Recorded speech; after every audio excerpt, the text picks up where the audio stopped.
mantenido en el tiempo y que se demuestra precisamente que, bueno, 15 años ya de esta muy buena relación, que estemos siempre en contacto y juntos. Y reitero, justamente con esa generosidad me ha pedido que brinde unas palabras iniciales en la inauguración de este curso de especialización. Juntamente con el doctor Fran Almanza venimos trabajando nosotros un trabajo bastante complicado, incomprendido, arduo y difícil, que tiene que ver con la implementación del Código Procesal Penal y su modelo acusatorio garantista con rasgos adversariales. Desde hace varios años atrás he tenido yo, por fortuna, ocupar algunos cargos públicos que me han permitido precisamente tener esa vinculación y esas experiencias en esta materia. Mientras desempeñé la condición de subgerente primero y luego de gerente central en la Fiscalía de la Nación y posteriormente asesor del actual fiscal de la Nación, Pablo Sánchez Velarde, quien fue un honor precisamente ponerme a su disposición y ponerme a disposición del Ministerio Público peruano, y trabajar desde ahí juntamente con la Secretaría Técnica de Implementación del Código Procesal Penal del Ministerio Público y del Ministerio de Justicia, el proceso de implementación que realmente constituyó todo un desafío desde que en el año 2006 empieza a ponerse en marcha en el Distrito Judicial de Huaura.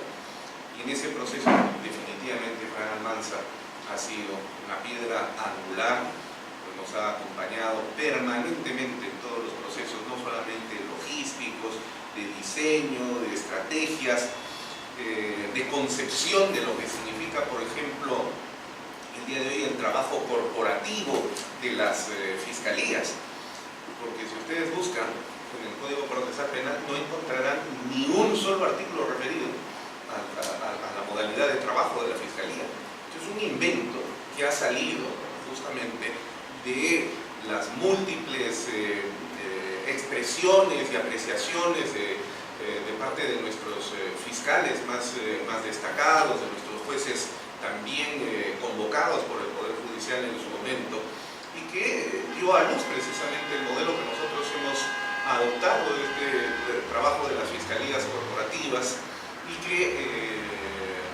fue en su momento y hasta el día de hoy definitivamente un acierto, porque vienen trabajando muy adecuadamente, como se muestra, en los distritos judiciales en los que el código ya tiene varios años de implementación. En ese sentido, y ahora desde la Academia de la Magistratura, continuamos nosotros también con este proceso, porque aún falta implementar el otro 50% de el cosmos, el universo en el que debe funcionar el código. Porque si bien es cierto, este instrumento jurídico procesal penal está en vigencia en poco más del 98.7% del territorio nacional, sin embargo, esta es una cifra engañosa, porque a no estar implementado, y en sus 5 distritos judiciales, ¿no?, Lima Centro, Lima Norte, Lima Sur, Lima Este y Ventanilla, que recién acaba de ponerse ya sobre la marcha, donde se concentra poco más del 50% de la carga procesal del Perú. Entonces, este todavía es un trabajo a medias.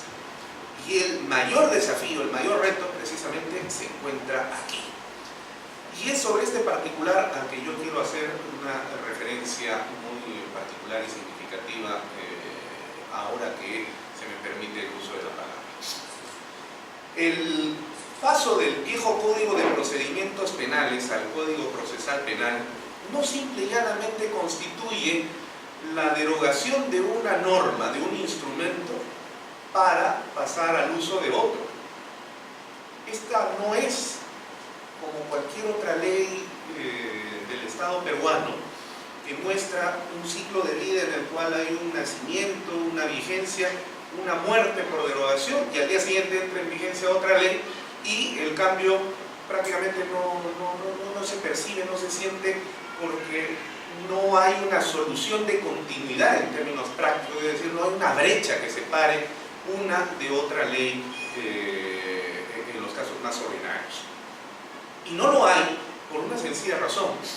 El Código de Procedimientos Penales ha sido un instrumento que respondió a su momento histórico y que por lo tanto recogió todas las características culturales, sociales e inclusive concepciones económicas y políticas propias de la década de los años 30 y 40, para lo cual se diseñó entonces ese instrumento que efectivamente tenía que tener validez y vigencia en ese momento.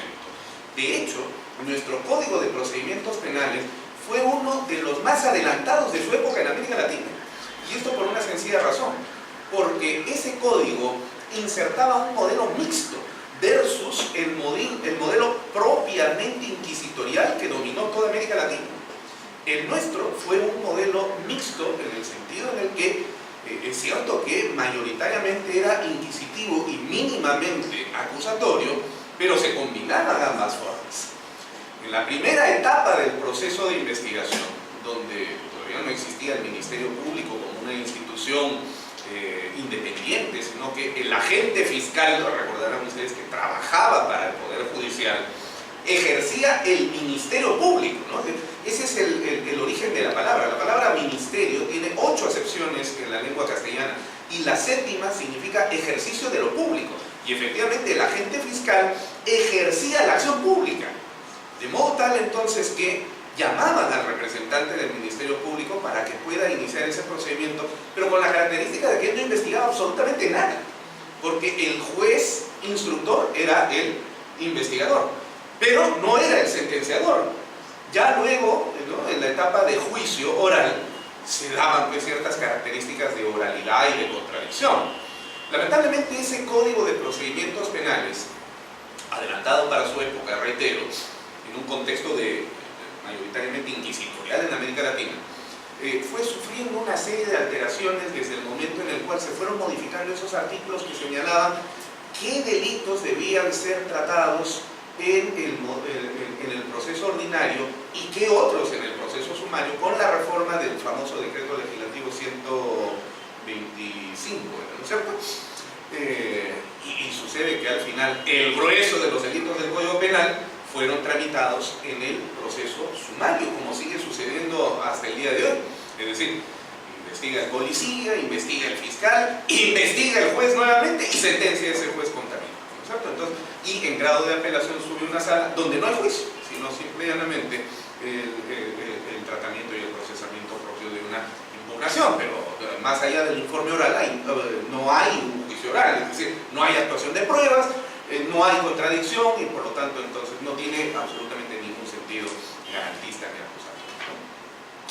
Pero reitero, ese es un código que responde al momento histórico en el cual nace, donde además el código penal vigente de aquel entonces era el famoso código del doctor Maurtua, encargado por el Congreso de la República de aquel entonces para poder elaborar ese código, que lo hizo una sola persona, el de 1924, que tuvo vigencia hasta 1990. Y ese código también responde a su momento histórico. Imagínense ustedes, al revisar el viejo código de 1924, encontramos delitos que el día de hoy ya no podrían existir definitivamente, como por ejemplo el delito de infidelidad, ¿no es cierto? Ese delito protegía un bien jurídico y ese bien jurídico era el que estaba vinculado con el deber de fidelidad de los cónyuges, ¿no? Porque existía pues toda un aura social en el que el sentido religioso todavía estaba presente dentro de la sociedad. El día de hoy nosotros tenemos una sociedad pragmática, utilitarista, mayoritariamente amoral, ni siquiera digo inmoral, bueno fuera que tuviésemos una sociedad mayoritariamente inmoral, porque el inmoral por lo menos tiene dolor de conciencia. Si no, tenemos una sociedad amoral, es decir, una sociedad absolutamente carente de valores, donde el sujeto ejecuta y no siente absolutamente nada, no tiene ningún dolor de conciencia. Imagínense esta señorita que el otro día mató a 2 fulanos en un chifa porque no le sirvieron el pollo a la brasa con el arroz chaufa. Yo no sé si ustedes habrán visto el vídeo de la intervención de los policías, y esta señorita se ríe. ¿Por qué no lo mataste al otro? No, el que era un cobarde, jajajaja. O sea, no siente nada, no tiene tiene conciencia de lo que acaba de hacer, de la gravedad de su acto. Es una sociedad enferma, absolutamente amoral, y por lo tanto, entonces no podría pues existir un bien jurídico de deber de fidelidad entre la pareja. Entonces, por lo tanto, no podría existir ya un código penal que criminalice conductas de infidelidad. Imagínense, si no, caramba, la carga procesal del Ministerio Público y del Poder Judicial pues estaría totalmente abarrotada por el delito de infidelidad. Y a lo mejor aquí el doctor estaría investigando a algunos colegas. ¿No? Entonces, es que el derecho, mis estimados colegas, el derecho no solamente es ley. En agosto de este año, yo acabo de cumplir la mayoría de edad como docente universitario, que es una carrera que encontré en el camino. Yo no sabía que podía ser docente y tampoco pensé que me iba a quedar tanto tiempo, y definitivamente pienso morirme como docente ante todo, y eso me siento yo profesor, pero como profesor uno tiene que ser estudiante, así que yo en esencia me defino como un estudiante de derecho, soy un estudiante de derecho, porque para enseñar hay que estudiar, hay que aprender, si no de lo contrario pues no se podría llevar a cabo ese proceso. Bueno, el día de hoy tenemos las diapositivas, uno se pone a leer y cualquier cosa puede decir, pero ya ustedes distinguirán precisamente lo que significa ser instructor, profesor y maestro, ¿no? Y uno siempre recuerda al maestro. Pues en estos 18 años, yo a mis estudiantes en la universidad, que siempre trato de darles el mejor sentido de lo que significa la comprensión del derecho. Digo, el derecho no es únicamente ley. De hecho, nosotros no vamos a la facultad de Derecho a aprender leyes. Y que no tendría ningún sentido aprender ninguna ley, particularmente en un país como el nuestro, donde las leyes cambian de una manera tan veloz. Imagínense, yo terminé la universidad en el año 1998. Si yo me hubiese dedicado a estudiar leyes, el día de hoy pues estaría absolutamente inservible como profesional del derecho, porque esas leyes de aquel entonces, la 26260, por ejemplo, ya no existe. La ley de protección frente a la violencia familiar ya ha sido derogada por esta nueva ley. ¿Qué cosa estudiamos nosotros entonces como estudiantes de derecho? Estudiamos derecho. Las leyes son solamente una parte integrante del derecho, la parte más vistosa probablemente. Como el iceberg que nos trae la punta, que es la parte que se observa sobre la línea del mar. Sin embargo, debajo de esa línea del mar existe un bloque mucho más rico, grande, portentoso, potente. Y en el caso del derecho, el derecho está integrado básicamente por las relaciones sociales, la presencia de la actividad económica, los vectores políticos que se insertan y generan un tejido tan complejo en la vida. De modo tal entonces que toda esta corriente que viene desde el norte, con la modificación de los sistemas procesales penales en América Latina, el Perú ha sido, para variar, uno de los últimos países en ingresar en este proceso de reforma procesal penal acusatorio garantista, tiene definitivamente no solamente una arista de naturaleza jurídico-procesal, sino que tiene otros elementos más que tienen que ver con actividades económicas, políticas, culturales, etc. Imagínense ustedes con ese viejo código de procedimientos penales y con una sociedad que evoluciona tan rápida como esta, y donde a pesar de todo el Perú sigue creciendo desde el punto de vista macroeconómico. ¿Cuánto significa para el empresariado? Y no es que yo sea un proempresario, pero tampoco me puedo tapar los ojos frente a la realidad. ¿Cuánto le puede significar al empresariado nacional, extranjero y sobre todo a la pequeña y mediana empresa cuando se encuentra en una situación de naturaleza penal conflictiva en condición de agraviado, ingresar a un proceso penal con el viejo código en un juicio que va a durar por lo menos entre 8 a 12 años? ¿Cómo sostenerlo frente a un código procesal penal que nos garantiza la posibilidad de que este proceso ni siquiera termine el juicio, sino que a través de los mecanismos de salidas alternativas podamos concluir el proceso, ¿verdad? En determinados casos, por supuesto, hay otros delitos que definitivamente tendrán otro tratamiento por la gravedad de la situación, terrorismo, el lavado de activos, que el día de hoy está de moda, y que a partir del 1 de enero del próximo año ya ingresamos en una nueva etapa de nuestra vida del derecho penal económico. Han habido, por supuesto, muchas críticas sobre el código. Evidentemente, toda obra humana es susceptible de ser perfeccionada, y efectivamente eso ha venido sucediendo en los últimos tiempos. Seguirá siendo perfeccionada, pero lo que no debemos perder, y con esto termino, de vista es el hecho de que nos encontramos en un proceso irreversible.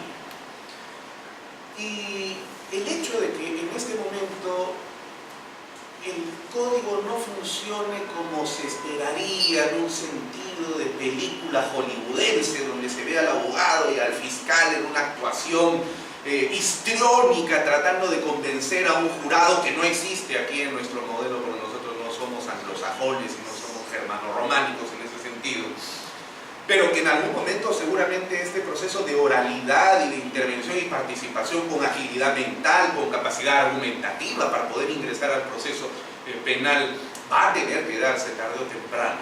Pero el hecho que el día de hoy no se dé en su 100%, quizá ni en el 20%, no significa que el código sea malo, no significa que sea un fracaso, significa que nosotros que provenimos de un sistema cultural en el cual hemos sido formados y que corresponde a una etapa pasada, no ingresamos en este sistema, porque nosotros hemos sido formados, todos los aquí presentes que son abogados, hemos sido formados bajo el preclaro sentido del proceso inquisitivo. ¿Quién nos ha guiado en los cursos de Derecho Procesal Penal, fundamentalmente durante nuestra carrera universitaria? Fue el gran maestro Florencio Nil San Mas. Yo he tenido el honor y el agrado de ser su alumno, el único profesor que yo recuerde que exigía a sus estudiantes que aprendan lógica, en una carrera donde nadie estudia lógica, debiendo estudiar lógica. Y al día de hoy en el Código Procesal Penal existen 3 artículos que nos exigen estudiar lógica, porque cuando se dice que la valoración de la prueba de las declaraciones testimoniales tienen que evaluarse a la luz de las máximas de la experiencia, las leyes de la ciencia y las reglas de la lógica, es decir, algo que tenemos que estudiar. Esto ya no queda simplemente en la cuestión de, bueno, ya veremos qué pasará, ¿no? Tenemos que estudiar, pero para que eso pueda suceder, definitivamente van a tener que venir algunas otras generaciones más por delante. Yo personalmente, y esto no significa que sea pesimista, sino totalmente realista, creo que este proceso va a empezar a echar flores dentro de unos 15 o 20 años por delante. Pero eso nos ubica a nosotros como representantes de esta generación, como los abogados que nos encontramos en la cresta de la ola, en el momento en el que estamos justamente construyendo todo un designio de futuro para el país. Y no solamente para el país, sino para América Latina. Hoy, donde el control de constitucionalidad ha sido superado por el control de convencionalidad, y así como ha habido un proceso de constitucionalización del derecho en todo su sentido, en los próximos 10, 15 o 20 años, el proceso de convencionalidad nos va a poner en línea recta, mirando hacia los tribunales internacionales. Y eso implica entonces de que este modelo acusatorio tiende a ser mucho más garantista, pero garantista no para el delincuente, sino garantista para el propio proceso, entendido en el sentido más ontológico y epistemológico del término. Entonces, tenemos nosotros la oportunidad de poder contribuir en este proceso con nuestro esfuerzo, con nuestra dedicación, con nuestra atención y la pasión que le podemos entregar. Yo, como ustedes, con seguridad, y como Fran Almanza, soy un enamorado del derecho. Amo mi carrera. Estoy tan enamorado que me ha costado el divorcio. Pero no importa. El derecho no me va a demandar por divorcio, felizmente, porque no le voy a ser infiel. No quiero decir que a la hora sí le fui infiel. Mi amor y mi vocación y decisión por esta carrera está contraída en un compromiso totalmente indisoluble. Y yo espero también de que ustedes nunca pierdan esa llama que les motivó a inclinarse por la carrera de Derecho, que tiene sus vericuetos, que tiene sus vaivenes, sus vicisitudes, pero que es la carrera que nosotros elegimos y de la carrera a la que dedicamos nuestros días, nuestra vida y nuestra atención. Ha sido un honor realmente estar con ustedes esta noche y sobre todo agradecer al instituto que me ha permitido poder estar aquí para expresar estas palabras iniciales y ser el telonero de uno de los más importantes juristas del país, mi querido amigo el doctor y profesor Fran Almanza Altamira. Que disfruten de este curso de especialización y sáquenle todo el provecho porque tiene muy buenos profesores. Muchísimas gracias.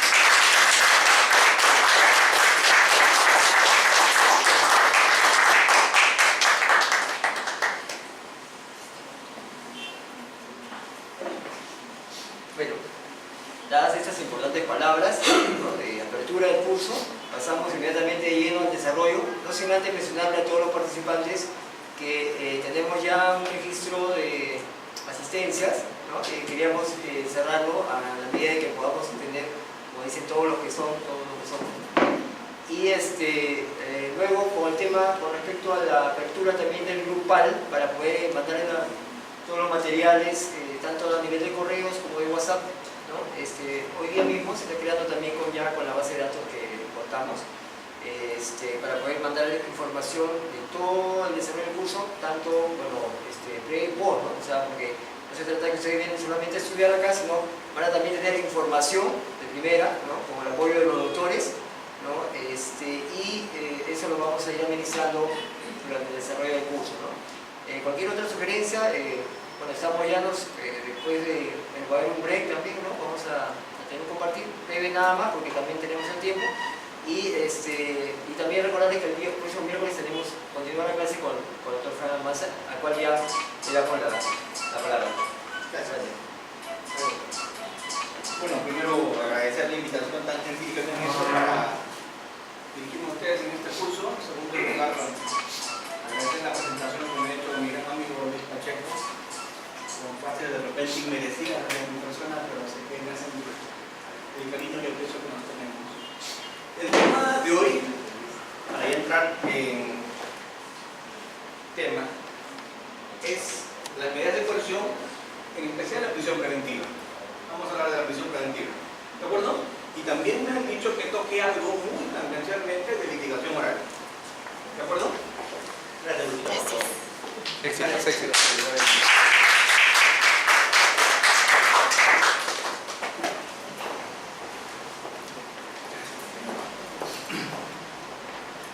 Hablar de prisión preventiva es hablar tal vez de uno de los temas más controvertidos hoy día, ¿cierto?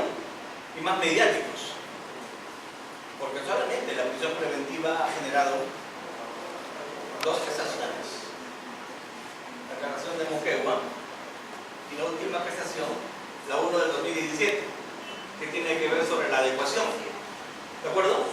Ha generado modificaciones legislativas como el decreto legislativo 1307 del 1298, ¿no? Entonces, un tema que no es pacífico.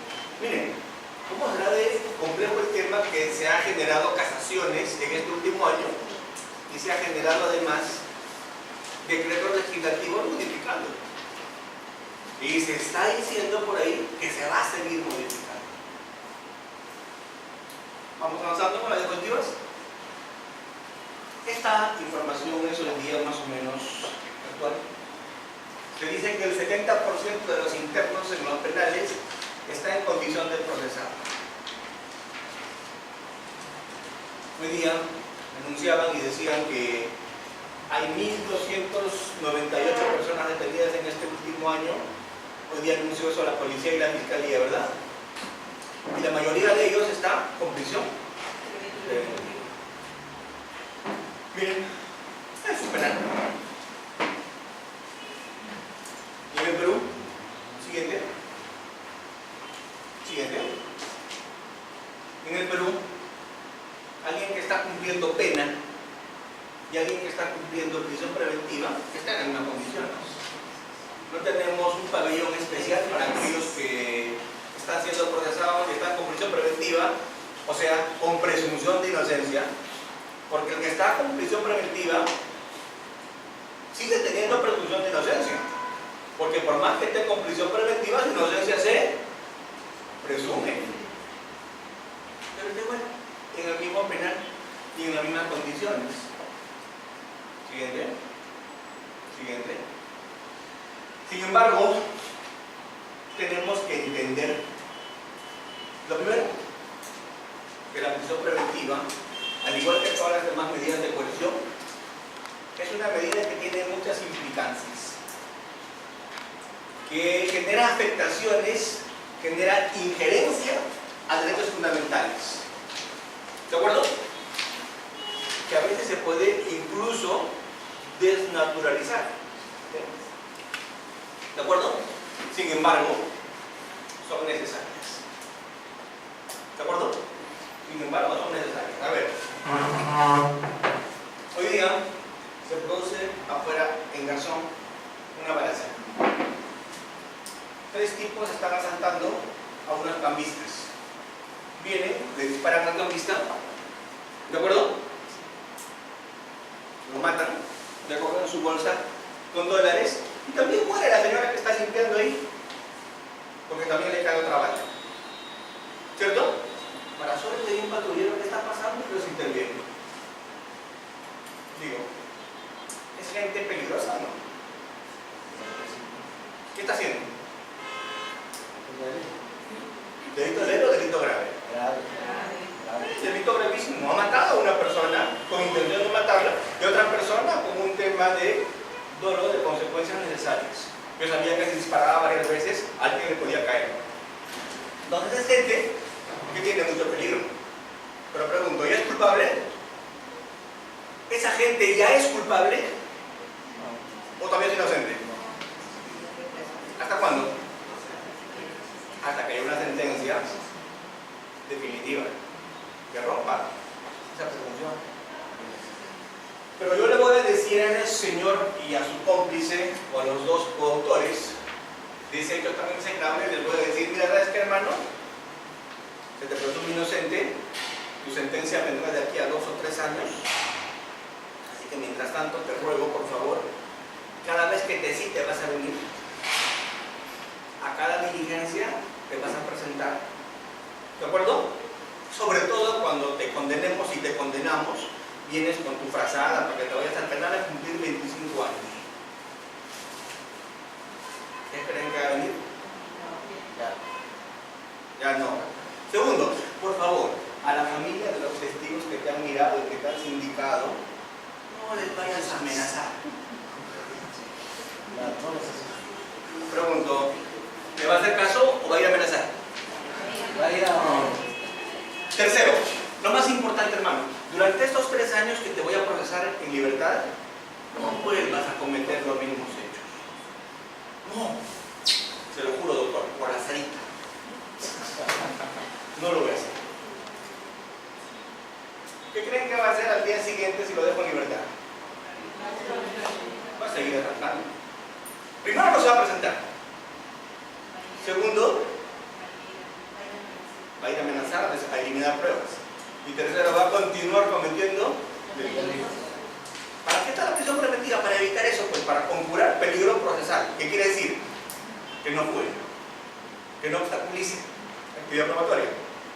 Y por último, tutela tuitivo-coercitiva. ¿Qué quiere decir la tutela tuitivo-coercitiva? Evitar que el delito se siga cometiendo, evitar continuidad en el delito. Eso es lo que busca la prisión preventiva. Es un instrumento. Las medidas buscan la anterior a esta. La anterior a esta. Una medida podrá tener estos problemas. Una medida podrá implicar la restricción de un derecho fundamental. Una medida podrá generar un hacinamiento en un penal. Podrá generar injerencia. Siempre. Siguiente. ¿Pero por qué se usa? Porque son instrumentos para lograr ciertos fines. Es un instrumento para lograr ¿qué? Conjurar el peligro de fuga, conjurar el peligro de obstaculización, conjurar el peligro de reiterancia y reincidencia en el delito. Con lo cual, doctores, una medida de coerción no tiene un fin en sí. Una medida de coerción lo que busca es otro tipo de finalidades. Pero que tienen que ver con ¿qué? Con el proceso. Siguiente. Un proceso penal. Un proceso penal busca hacer investigación, conseguir prueba y emitir una sanción si es que se encuentra responsabilidad, además de una indemnización. Pero yo pregunto, ¿para qué haya una investigación? Tiene que estar bien investigado, pues. Porque si el investigado no está, ¿cómo practico una ronda de reconocimiento? Si el investigado no está, ¿cómo lo pongo en una ronda para que lo reconozca? Si el investigado no está, ¿cómo le hago un examen de ADN? Si el investigado no está, ¿cómo le hago un peritaje antropológico? ¿Me entienden? Lo necesito el investigado. ¿Para qué? Para realizar actos de investigación. Sin el investigado a veces no puedo investigar bien. Segundo, si el investigado me está fastidiando, me está perturbando la actividad probatoria, me está amenazando testigos, está eliminando personas, tampoco voy a conseguir ningún objetivo del proceso, ¿cierto? Yo tengo la mala suerte en varios procesos que he llevado en mi vida como fiscal. Tengo una mala suerte, ¿no? Mis testigos se mueren. Accidentes, delitos criminales, se mueren. Yo no estoy diciendo que alguien los mató, pero siempre, cuando el delincuente que estoy investigando le digo, oye, qué raro, todos los testigos en tu contra se han muerto, sí, pero con Dios está conmigo. ¿Cierto? Pero a veces puede pasar que no es que Dios esté con él está con el diablo, si es que creemos en esas cosas. Entonces, una prisión preventiva solo se puede aplicar si es que las circunstancias así lo justifican. O sea, en otras palabras, conclusión primera, ¿es una limitación de derechos fundamentales? Sí. ¿Cuál es? Libertad. Garantías. Sí. ¿Se afecta a la persona inocencia? También. ¿Pero por qué se hace? Para cumplir ciertos fines. ¿Qué fines? Asegurar, evitar peligro de fuga, obstaculización y asegurar una tutela adquisitiva coercitiva y hacer una buena investigación. ¿Entiende? Doctores, cuando un fiscal pide una prisión preventiva, ¿de qué le puede decir al juez para que la quiere? Yo le tengo que decir al juez, cuando pide una medida de coerción, cualquiera que sea, le digo al juez, lo quiero con este fin. Almanza, ¿qué me estás pidiendo? Yo voy donde un juez y le digo, señor juez, necesito una medida de investigación. Quiero coerción con fines de investigación. Ejemplo, quiero un allanamiento en combo. ¿Cómo es un allanamiento en combo? Un allanamiento con deserraje, detención preliminar, cateo, delito personal, incautación o no. Le pido en combo. ¿En cuántos inmuebles? A la vez en 5 o 6 inmuebles, con detenciones preliminares. ¿Cuántas detenciones preliminares? 40 o 50. ¿Por qué? Porque tengo que hacerlo así, porque tengo que hacer un mega golpe. ¿Por qué, doctor? Porque si voy a golpear una banda y esa banda tiene 40 integrantes y se mueven en 5 domicilios, tengo que golpear a toda la banda el mismo día y a la misma hora. Y tengo que capturarlos ese día a todos. Es como una mesa que tiene moscas. Si yo cojo el matamoscos y golpeo acá, mueren 4, ¿cierto? ¿Y las demás? Igualito pasa. ¿Vuelan y ya no vuelven a la mesa o vuelven? Ya no vuelven. Eso mismo pasa en un proceso penal.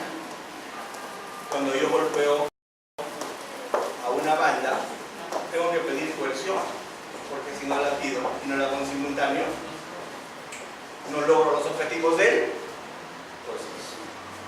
¿De acuerdo? A ver, por ejemplo, en crimen organizado,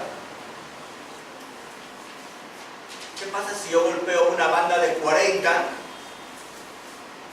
con 40 órdenes de detención preliminar en 7 domicilios, con orden de incautación, con orden de cerraje, con orden de cateo, con orden de registro personal, con orden N? Y no logro más que detener a 7. ¿Fue un éxito o un fracaso? Un fracaso porque ya detuve a 7, 33 delincuentes están volados. Yo los puse sobre aviso. Esa medida de coerción que les dije, allanamiento, ¿qué cosa afecta, no? ¿El allanamiento qué afecta? Inviolabilidad de domicilio. Limita tu inviolabilidad de domicilio. Te están reventando la puerta de tu casa y se están metiendo. Pero, doctora Almanza, no se tiene que reventar la puerta de la casa, pero primero se toca.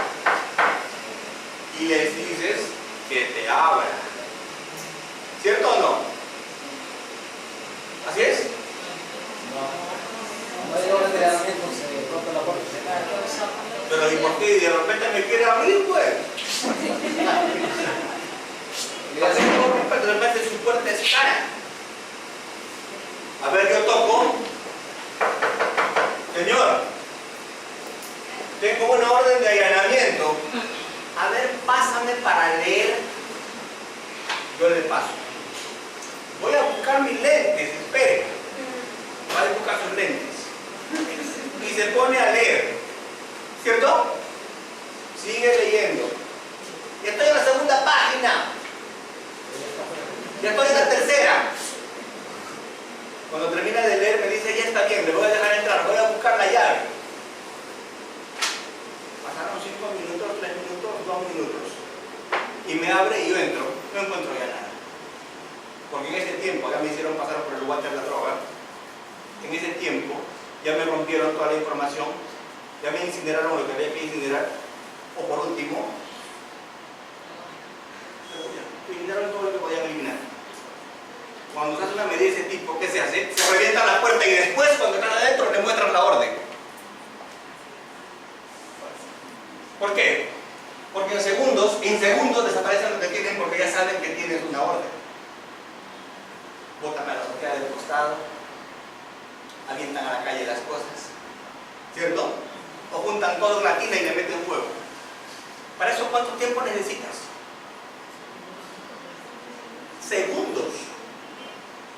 Para meter todo en una tina y echarle fuego en 1 minuto necesitas. Yo tengo todos los papeles que me implican. Se van a meter a mi casa. Me digo, ya voy a abrir.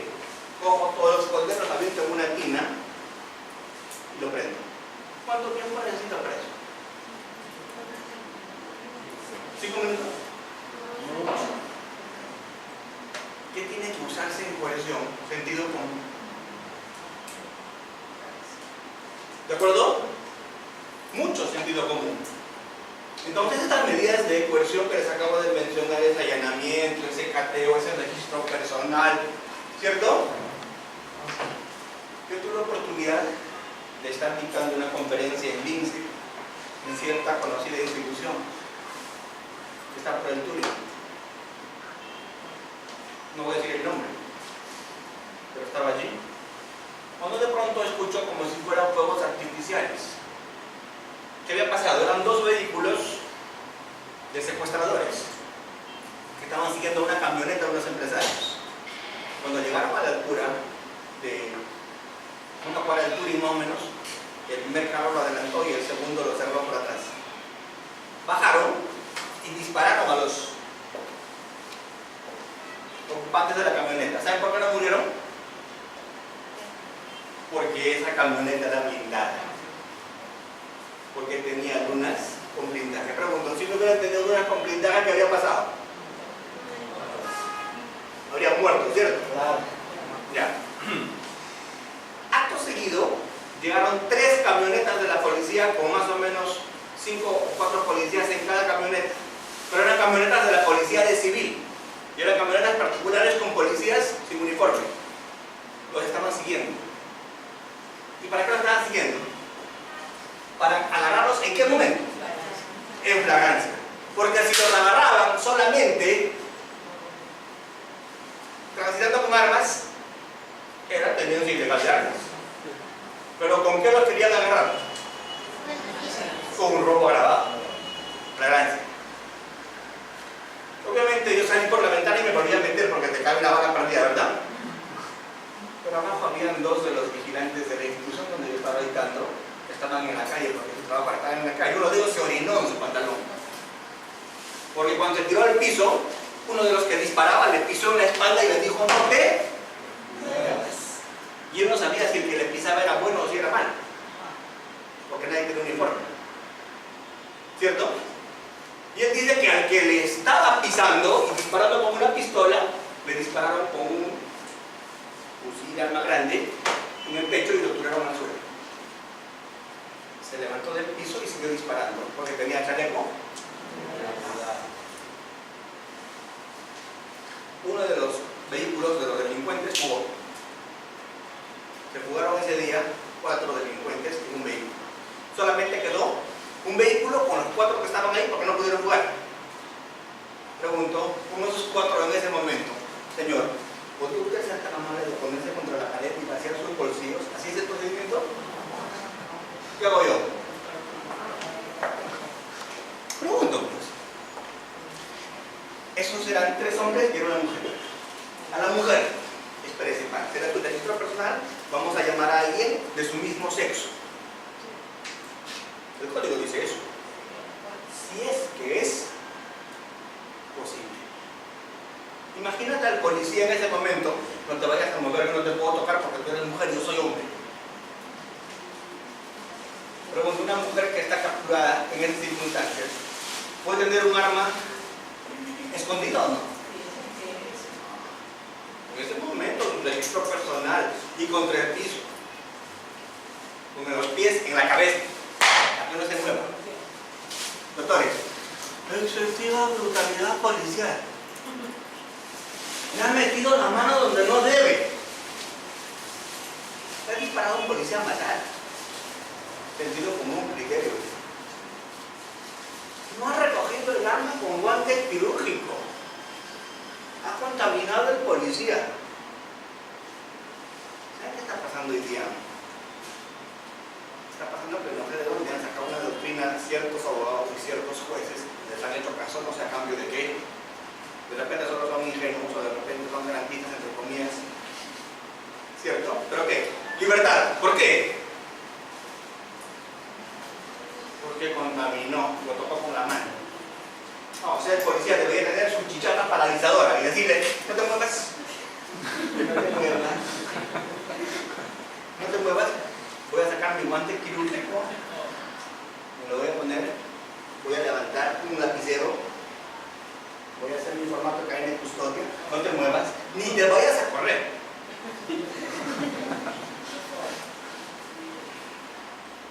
¿Qué se hace acá en medidas de coerción? Se usa el sentido. Todo no va a estar en el código previsto. Primer grupo de medidas. Medidas de investigación. Para investigar, ¿qué necesito? Allanamientos, registros, levantamientos secretos, bancarios, comunicaciones. Yo pregunto, hoy día, ¿se podría investigar algún delito sin limitar derechos fundamentales? A mí no se me ocurre. Si quiero investigar lavado de activos, ¿qué tengo que limitar? Secreto bancario, reserva tributaria, ¿o no? Por supuesto, tengo que verificar el lavado. Estoy investigando violación, homicidio, tengo que hacer allanamientos en ocasiones. Medidas de coerción, ¿con qué fin? Pregunto, ¿para evitar fuga o con fines de investigación? Si levanto el secreto bancario, ¿con qué fin lo estoy haciendo? Investigación. Si levanto la reserva tributaria, si hago un allanamiento, sí, pues investigación. Doctores, lo más lindo es hacer un allanamiento si eres investigador. Porque tú no sabes todo lo que puedes encontrar en la casa de alguien. ¿Sí o no? Otro. Imagínate que me encuentro en tu celular. ¿Tengo o no información acá? ¿Qué tengo? Face, WhatsApp, mail, fotos, mensajes, videos. Lo tengo. Si le agarro tu celular. Doctor Armada, si le agarro su laptop, tengo. Doctor, pero ¿qué tal si él lo reseteó? No importa, no podía volver a hacerlo. Recupero hasta la última foto, hasta la última página de internet de información.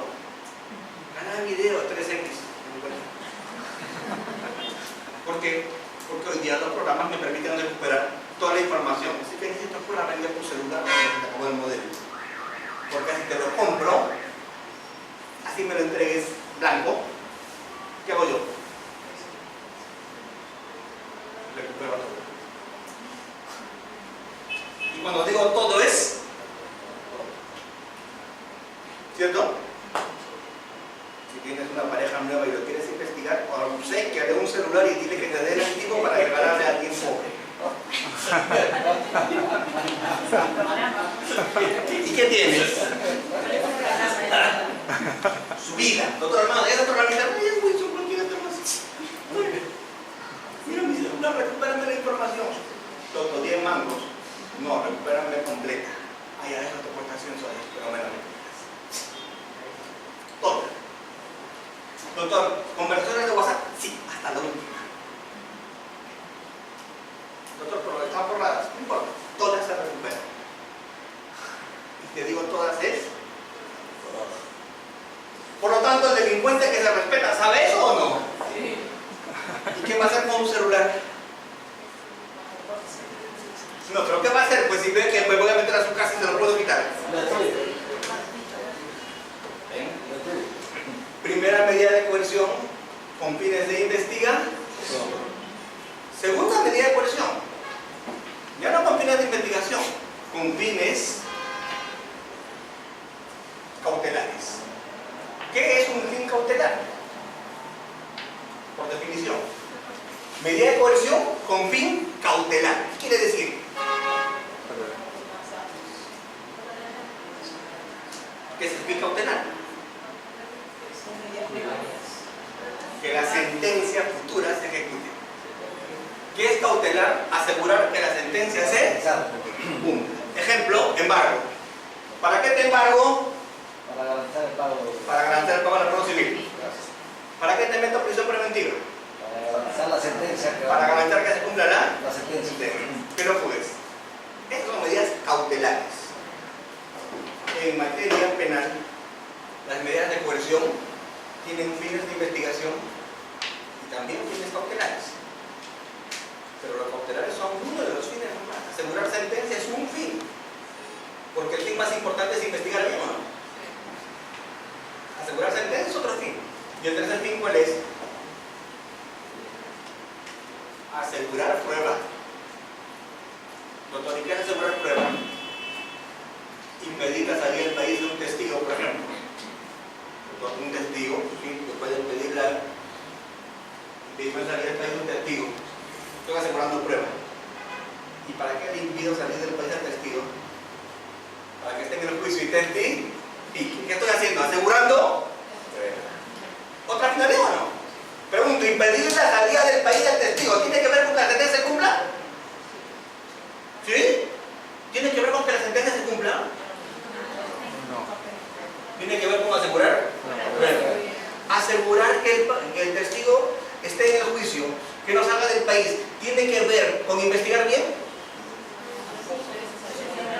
Ya investigué. Estoy asegurando pruebas para que tenga el juicio. No me sirve para investigar. Ya investigué. Ya escuché su versión. Ya sé lo que él sabe. ¿Y para qué le impido salir del país el día del juicio? Para asegurar pruebas. Ven otra finalidad. Y la finalidad más importante que nos olvidamos todos, y está en el código como en 12 artículos, ¿cuál es? Tutela intuitivo-coercitiva. Evitar que el delito se siga cometiendo. Ejemplo de una medida de coerción con fin intuitivo-coercitivo. Ejemplo. Todas las suspensiones. Suspensión temporal de derechos. Pregunto, al que maltrata a su hijo, ¿qué le voy a suspender mientras dure el proceso? La falta de potestad. Al que ha atropellado y ha matado borracho a 5 personas, ¿qué le voy a suspender mientras dure el proceso? Al que usa armas, ¿qué le voy a suspender si ha matado? O herido. Su licencia. Para portar armas. Al funcionario que se ha llevado los bienes de la municipalidad, ¿qué le voy a suspender? En el ejercicio del cargo. ¿Se entiende? ¿Y para qué le suspendo en el ejercicio del cargo? Para que no siga robando. tiene que dejar que al otro que va a venir también algo. ¿Cierto? Porque si no, se lo lleva todo. Eso es para evitar que el lecho se siga comiendo. ¿Ves? Pregunto, ¿es otro aquí o no? ¿Para qué cierro temporalmente un local? ¿Para qué? Imagínate que es una discoteca donde se ejerce prostitución clandestina, donde hay trata. ¿Para qué clausura? Para evitar que se siga cometiendo el delito. Entonces, ¿qué cosa hemos marcado hoy día en coerción? ¿Qué hemos marcado hoy día en coerción? Que la coerción se hace con contrafines y son cautelares de investigación, asegurar prueba y tutela cultivo coercitiva y vamos a evitar continuidad en el delito. ¿De acuerdo? Muy bien. Seguimos. Vamos.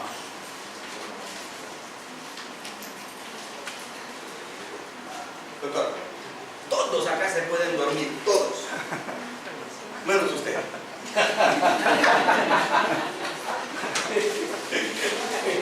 ¿Cierto? Acá los locales podrían dormir y no tienen ningún problema. El único que no tiene derecho a dormir tiene. ¿Por qué? Tiene que pasarlo de... Tiene que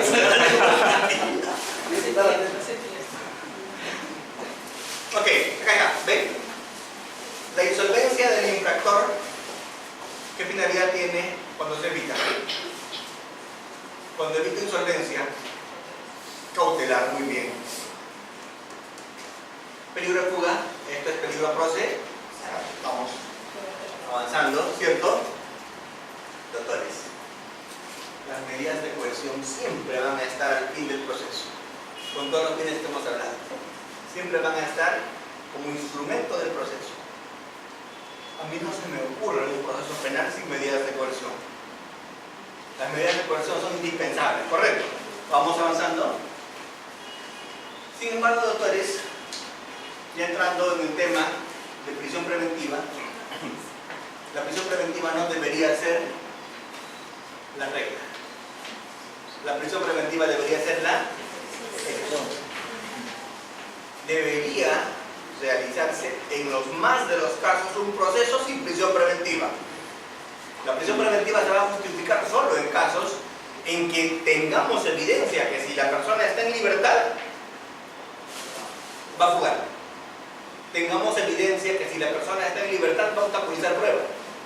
Tengamos evidencia que va a continuar delinquiendo. Ahí aplicamos prisión preventiva, si es que no hacemos una medida menos gravosa que logre eso. O sea, última rata.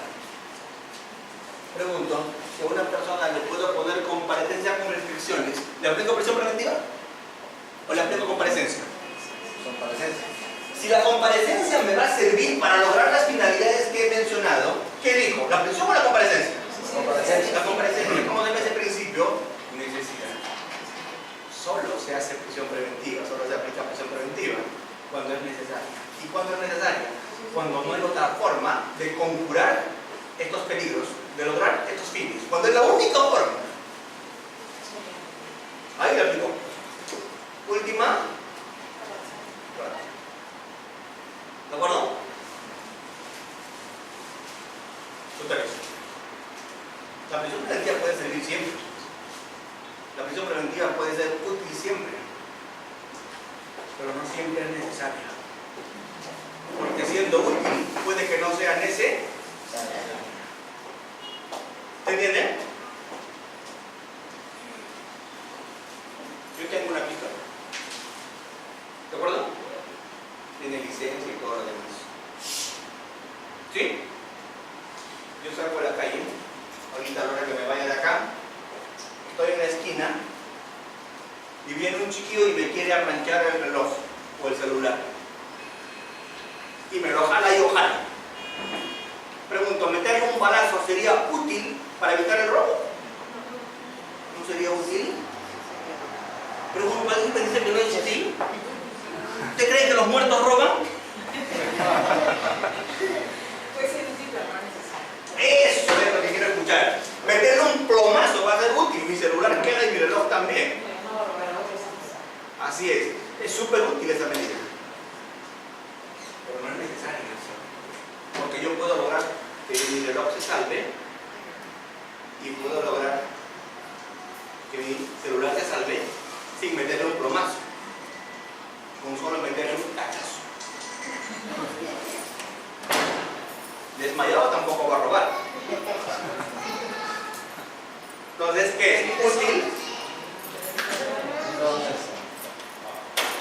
Ahí podríamos mirar. Legítima defensa. Vamos a ver. 3. Otra hermana. Le hizo usted con la cacha y le esquivó. Le golpeó con la cacha por segunda vez y no lo tumbó. Lo pateó y él también lo pateó a usted. Pregunto. ¿No hay otra forma de salvar el celular? ¿Ahí sí le meto el brazo? Es necesario, ¿verdad? Es necesario meterle el balazo porque no hay otra forma. Pero no le debo meter el balazo porque no es proporcional.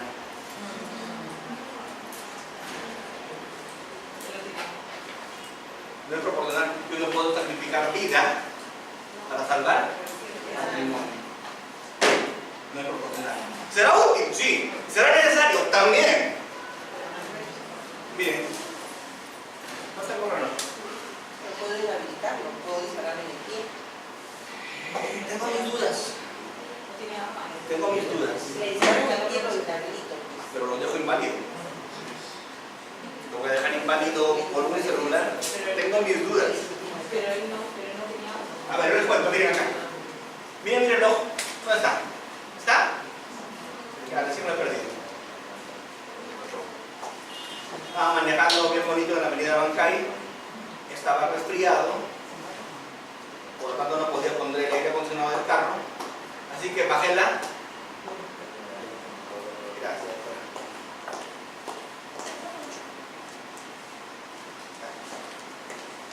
¿Y por qué bajé la luna? Porque tenía calor. Venía manejando y mi reloj daba a la ventana. Y viene un delincuente juvenil, coge mi reloj. Y como era con correa de cuero, no lo puedo jalar fácil. Él jalaba, yo jalaba. ¿Cierto? Jalaba y jalaba. Le mordí. Lo empujé. ¿Ustedes creen que soltó?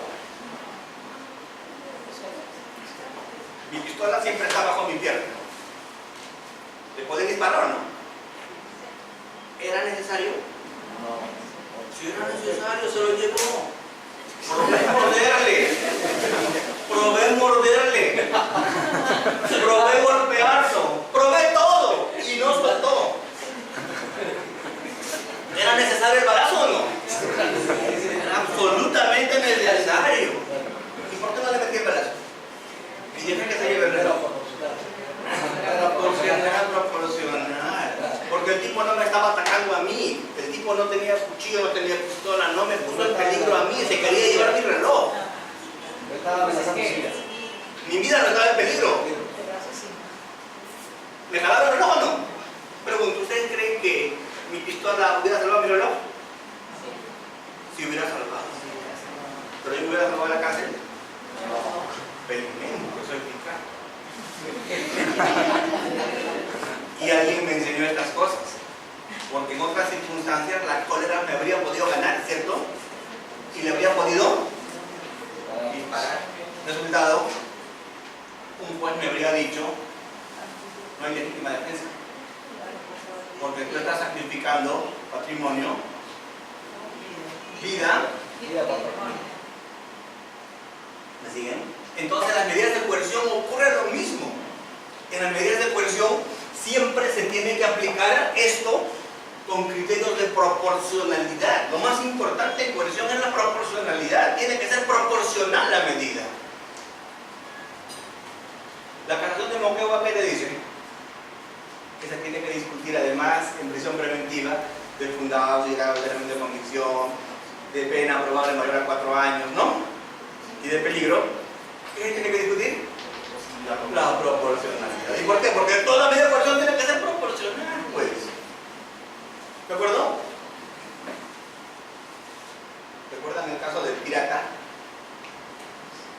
El aeropirata en Colombia. El tipo estaba sembrando minas en la frontera. Era tan torpe, sembrando minas, era un miembro del ejército, que pisó su propia mina y se voló las piernas. ¿Saben lo que dijo su país? Me dijeron que por negligencia de él se había volado las piernas. Así que como era su negligencia la que le había generado esa invalidez, le dieron de baja y lo botaron del ejército. ¿Qué te hizo? Se resintió mucho, porque él aspiraba a que inválidos podían ir trabajando de manera administrativa, en oficina. Así que juró venganza. Como tenía muchos explosivos en su casa, se los puso en todo el cuerpo, se los conectó con un seguro. Se trepó a un avión. ¿Para qué? Para volar el avión con todos los pasajeros cuando está aterrizando y llevarse un montón de gente con él. ¿Para qué nunca se olviden de él?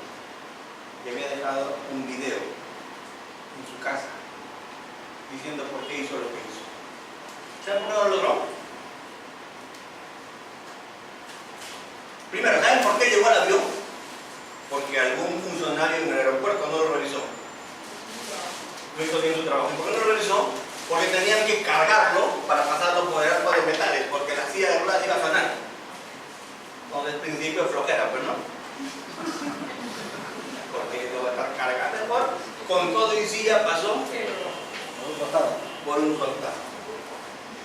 Doctores, cuando estaban en pleno vuelo, ya estaban por aterrizar, él se descubrió el cierre y empezó a acomodar para volar.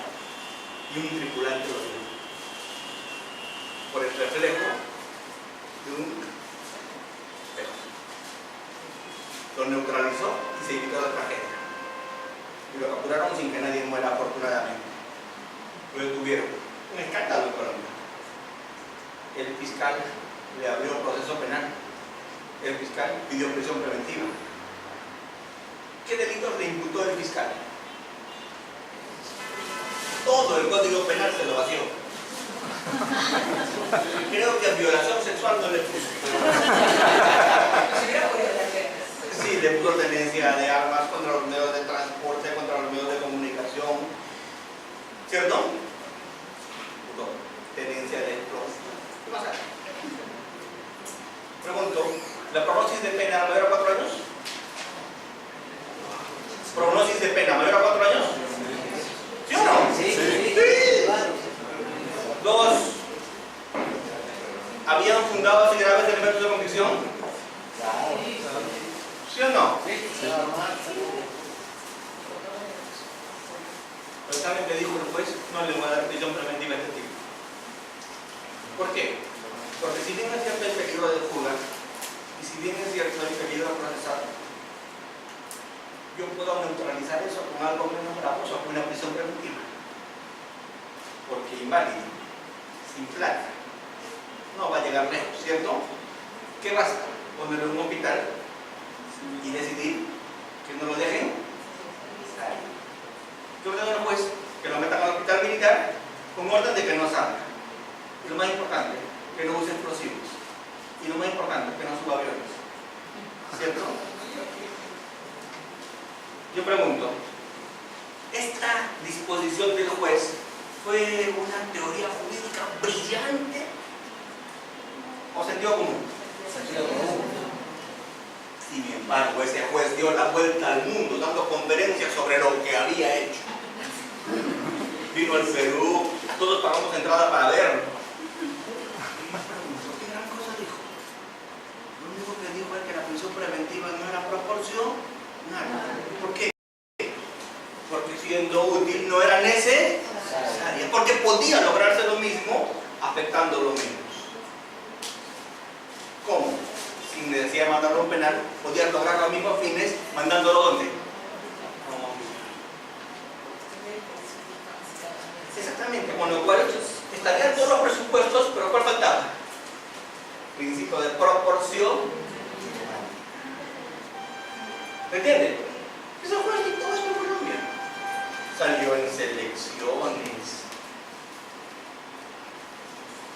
Y se paseó por el mundo, ¿no comprende? Explicando algo que es tan obvio. El principio de proporción. Con esto que les quiero decir, que en todas las audiencias de prisión preventiva se tiene que discutir ese principio. Porque el fiscal le tiene que decir al juez cuando pide prisión preventiva, primero, que se cumplen los requisitos. ¿De acuerdo? Los tres. Y segundo, que esa medida es proporción. ¿Cómo así?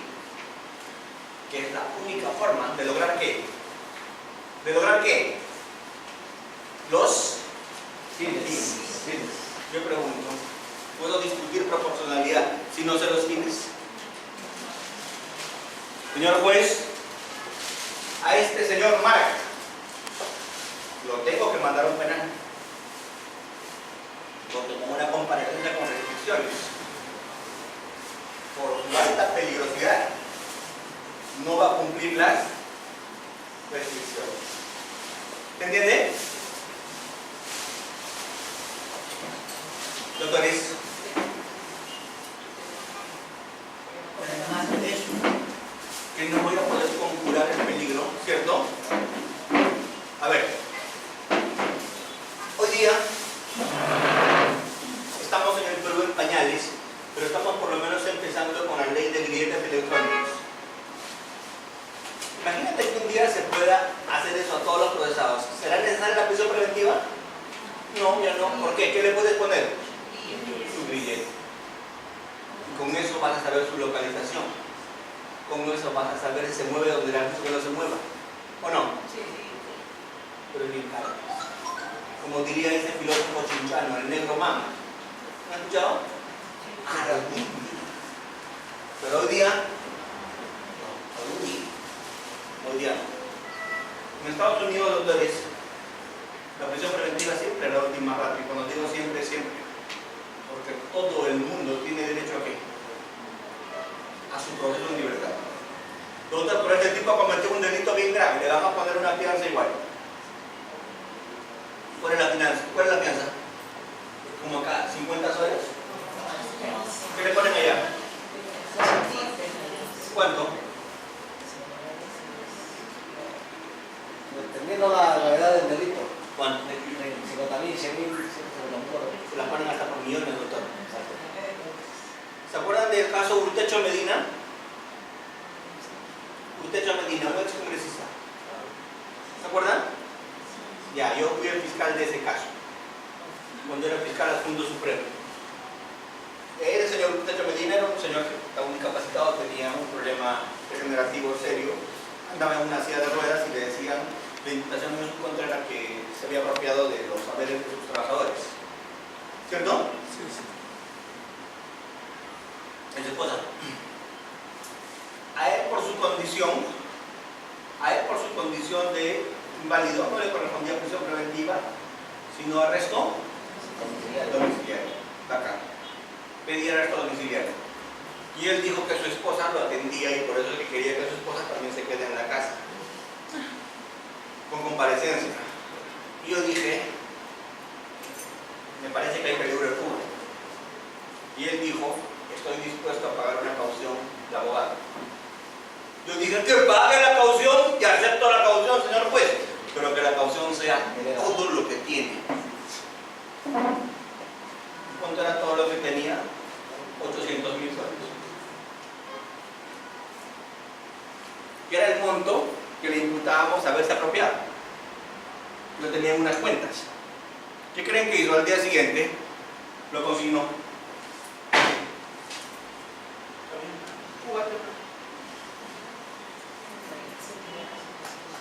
¿Entienden? ¿Qué estoy aplicando? Última, principio de proporción. ¿Creen que se jugó? Difícilmente se va a jugar. Pero si le pongo una caución de 100 soles. ¿Qué se hace? Bill Gates en el Perú viene a Machu Picchu y comete violación sexual. en una noche de copas. Bill Gates, ¿cuánto sería su caución? $2 millones. Me regala 4 más para mi sándwich. Me pregunto, ¿cuánto le pediría de caución a Bill Gates? ¿Cuánto? 100 millones. ¿Cuánto tiene en 2000? Ya, 1999. Un millón sobrevive. Esa es la caución real. Porque la caución que te tiene que tener arraigo. Me tiene que garantizar que por esa caución te vas a quedar. ¿Entiendes? Ahora, después del intermedio, vamos a discutir los presupuestos de la prisión preventiva. Y uno de los presupuestos es el peligro de fuga. Y para el peligro de fuga hay criterios que establece el código, y un criterio es arraigo. ¿Cierto? Entonces, uno de los criterios es arraigo. Cuando veamos arraigo, yo les voy a explicar por qué creo que el arraigo es siempre muy relativo. Les lanzo una pregunta para que lo vayan pensando en el intermedio. ¿Quién tiene más arraigo? Jesús María, Lince, el sitio que quieran. Esquina, zapaterito de la esquina, el chino. ¿Entienden? ¿Tiene negocio? Sí. ¿Cómo es un negocio? Propio. Zapatería. ¿Tiene cartel? No. ¿Tiene publicidad? No. ¿Por qué la gente va y lleva el zapato? Porque tiene 40 años ahí. Pregunto, si ese zapaterito sale de ahí, ¿qué cosa pierde? Pierde todo. ¿Tendría que empezar desde cero o no? Ese tiene arraigo. El de la esquina, Galerías Almanza, que tiene 50 galerías en Gamarra. ¿Tiene arraigo? No. ¿Saben por qué? ¿Qué tiene? Tiene plata. Y con plata hace como la Mujer Maravilla. Le da una vuelta ahí. Desaparece. Desaparece. Vamos a servirnos un pequeño break. Gracias. Doctores, por favor, como estamos un poco la hora. Estamos viendo en las diapositivas que hemos hablado. Me dicen que son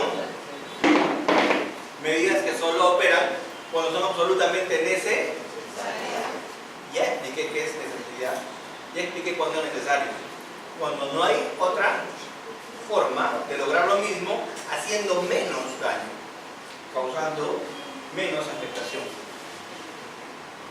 Nunca es una condena anticipada. Es una pena, pero hoy día en el país veo a tantos periodistas diciendo en la televisión: lo han condenado a 18 meses de prisión preventiva, lo han condenado a 9 meses, ¿no?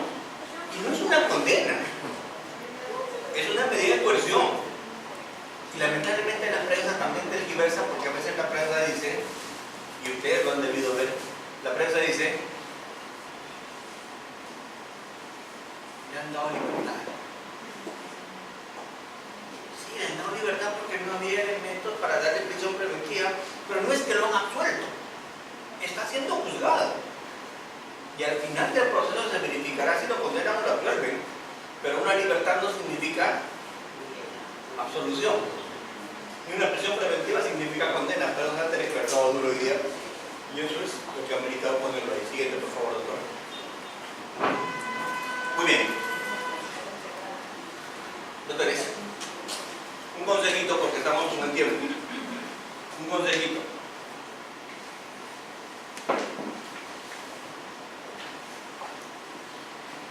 En el Código Procesal Penal están, ¿cierto?, los principios. ¿Sí? Solo los voy a repasar muy rápido, pero con cargo que ustedes lo lean en sus casas. ¿Ya? Primero, una medida de coerción no es la regla, es la excepción. Excepcionalidad. ¿De acuerdo? Normalmente no se tiene que aplicar una medida de coerción. Es la excepción y no la regla. 2. Siempre se aplica cuando es necesaria, o sea, cuando no hay otra forma menos lesiva. Cuando es necesaria. 3. nunca buscan un fin en sí mismas. Son instrumentos del proceso, están al servicio del proceso, de los fines del proceso. No tienen un fin en sí mismas, por eso es que las medidas de coerción son instrumentales. Las medidas de coerción solo se pueden aplicar si están previstas en la ley. Este principio es muy importante en materia penal, porque en materia civil, doctores, pueden haber medidas genéricas.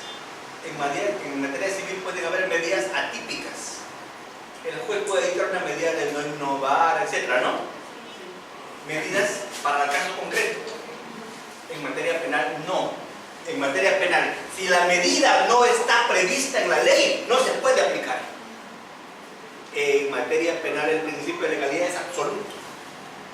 Si la medida no está, no se aplica. Y si está, solo se aplica, como la ley dice que se aplica. ¿Qué quiere decir eso? Si la ley dice prisión preventiva 9 meses, prorrogable a 18 y adecuada, se hace. Si no, no. ¿De acuerdo? Si el impedimento de salida del país está previsto, se aplica con un testigo o con un procesado. Pero si la ley dice el impedimento del país no se puede aplicar a un testigo por más de 30 días, no se le puede poner por 31 días. Si se dice incomunicación, ¿cierto? No le impide conferenciar con su abogado. No le puedo obligar al abogado a incomunicarse con su cliente. Porque el principio de legalidad significa que solo se aplica la medida que está prevista y como la medida dice que se tiene que aplicar. ¿De acuerdo? Judicialidad. ¿Quién es el dueño, amo y señor de la coerción en el proceso penal? El juez. El juez. Hay control judicial siempre. Y ese control judicial es antes o después. Antes o después, dependiendo. Ejemplo, si es una medida de coerción que se ha aplicado en la calle, por ejemplo, detención en flagrancia, por ejemplo, incautación en flagrancia, ¿la ordenó el juez? No. No. Flagrancia. Flagrancia. Se incautó, se allanó, se detuvo, sin orden judicial, son medidas de coerción. La detención en flagrancia es una medida de coerción, la incautación en flagrancia es una medida de coerción, el allanamiento en flagrancia es una medida de coerción. Imagínate que el delincuente suba a su moto y se meta a una cochera, la policía reventa la puerta y lo sigue. Allanamiento en Flagrancia. ¿De acuerdo? Real. Eso no está ordenado por el juez, pero tiene que ser controlado por el juez. Ahí viene la posterior, control posterior. Pero el juez lo tiene que controlar. ¿El fiscal puede ordenar alguna medida de coerción? No, en cualquier caso, ¿el fiscal puede ordenar coerción? No. Sí lo puede hacer. Algunas medidas las puede ordenar el fiscal. Incautación, allanamiento, ¿cierto? Sin embargo, solo lo puede hacer en urgencia y peligro, pero con control del juez posterior. Consejo al fiscal: no te metas a ordenar. Así el código te lo faculta. Porque si sale mal, el juez no te lo va a confirmar. Te va a decir: mejor te denuncien aquí nada más. ¿Ustedes creen que te va a confirmar si sale mal? ¿De acuerdo? Temporalidad. ¿Qué quiere decir? Un determinado tiempo. ¿Y cuál es la diferencia con la provisionalidad? Provisionalmente, que puede ser reformado por una... Temporalidad quiere decir que las medidas de coerción nunca son indefinidas. Siempre tienen un plazo. Jamás son indeterminadas. Tienen un plazo. ¿De acuerdo? 30 días, una semana, 6 días, siempre tienen un plazo, son temporales. ¿Y provisional qué quiere decir? Que no es definitiva, es variable, es reformable. La medida puede cambiar al día siguiente, a la semana, a los 3 días. ¿Y cuándo cambia la medida? Cuando cambian las circunstancias. ¿Está claro? Por ejemplo, hoy día se dijo no a la prisión preventiva. ¿Mañana le pueden dar o no? En materia de coerción presión no existe en cosa juzgada. Se puede pedir 100 veces. ¿De acuerdo? Hoy día al funcionario X le dictan prisión preventiva por 18 meses. ¿A la semana se puede valer o no? Sí se puede.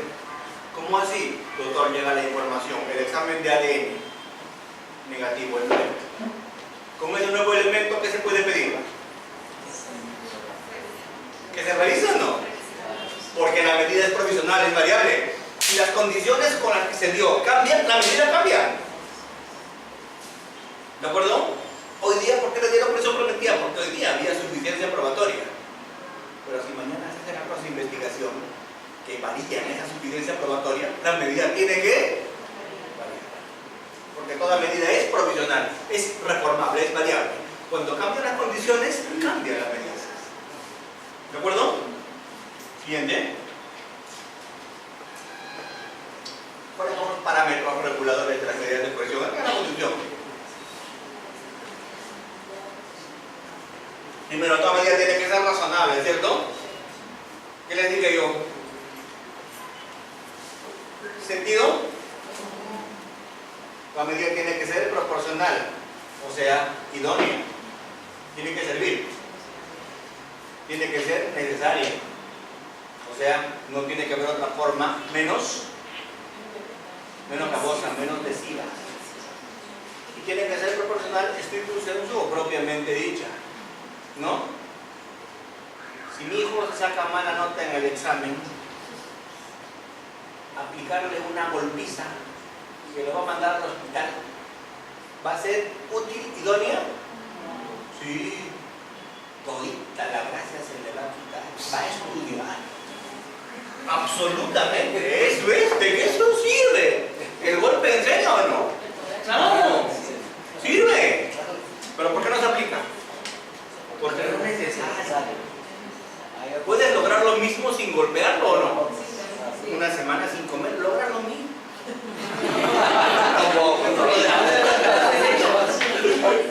Es necesario. Y por último, los tres tienen que darse: que sea útil o idónea, que sea necesaria y que sea proporcional. Obviamente, un multo agravado tú no le vas a proponer prisión preventiva por más que haya fundado su grave elemento de convicción, porque no tiene proporción la pena del hurto con qué. ¿De acuerdo? Siguiente, doctor. Y estos son los presupuestos que nunca debemos olvidar. ¿Qué quiere decir esto, mis queridos doctores? Esto les va a servir para todo lo que es prisión preventiva, para todo lo que es medidas de coerción en general, estos dos presupuestos. Miren, yo entré a requisitos. ¿Expliqué algún requisito? No, ¿verdad? No me interesan los requisitos hoy día, porque si esta primera parte la tienen clara, los requisitos están en el código de ley. Toda medida de coerción, desde la más simple hasta la más compleja, desde la más leve hasta la más grave, toda medida de coerción tiene que tener estos dos presupuestos: elemento de convicción y peligro en la demanda. Ninguna medida se justifica si le falta esto. Los dos son concurrentes. Doctor, hasta la más mínima, ¿Por qué? Porque una medida de coerción, ¿qué cosa implica? Per se, siempre. ¿Qué implica?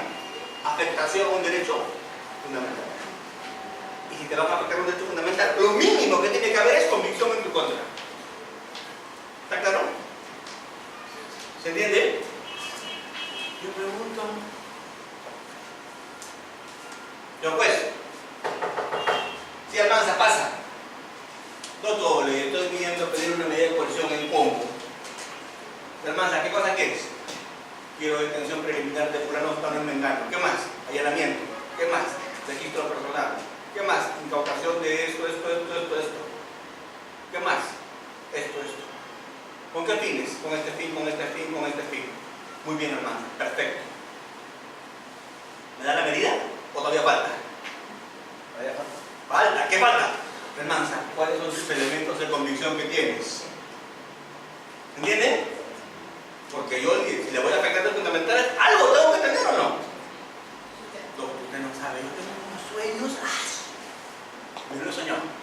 ¿Menso? Ah, te has soñado. ¿Creen que el juez me va a dar la medida? ¿Qué me va a hacer? Me va a botar en su despacho, ¿cierto? Yo le tengo que llevar el elemento de convicción. ¿Qué le tengo que decir? Mire, doctor, hemos hecho un videoconferencia con ciertos testigos de fuera y nos han dado esta información. Doctor, hemos hecho un seguimiento en la calle y hemos encontrado que 14 vehículos ingresan a ese garaje indistintamente. Hemos recabado antecedentes penales de los que viven ahí y los dos tienen ingresos por drogas. Hemos hecho video vigilancia de fuera y hemos visto que adentro tienen estos equipos. Hemos intervenido a 2 personas que salían de la casa y les hemos encontrado drogas. Nos han dicho que la han comprado ahí adentro. ¿Se entiende? Con todo eso los jueces dicen, también si me da, ¿no? Yo pregunto, esto de la convicción para pedir coerción varía de juez a juez. Hay jueces que te la pueden dar y hay jueces que no. Porque cada juez es autónomo cuando decide. En convicción no hay un sistema tasado. Lo que lo convence al juez Carbancho, tal vez no lo convenza al juez Concha. No estoy hablando malas palabras, así se llama ese juez. Así es. Entonces, la convicción varía de juez a juez. Así es. Gracias, ahí, doctora. Siguiente. Muy bien. ¿Qué quiere decir peligro procesal? Anterior, para recordar solamente una cosita. Les dije convicción, ¿no? Y segundo, peligro procesal. ¿De acuerdo? Tiempo que pasa, verdad que huye. ¿Se acuerdan? Vamos. Esta demora es fatal a veces. Porque ¿qué ocurre si yo no allano? Se elimina la información. ¿Qué pasa si yo no pongo prisión preventiva? ¿Fuga o no? Doctores, si no le doy prisión preventiva a una persona, cuando se la tengo que dar, esa demora puede ser fatal. ¿Por qué? Porque ese tiempo, ese peligro en la demora genera que ya se pierda el sentido de la medida. Cierta persona nos está mandando mensajes, WhatsApp, fotos desde el extranjero, ¿verdad? No estoy mencionando el nombre.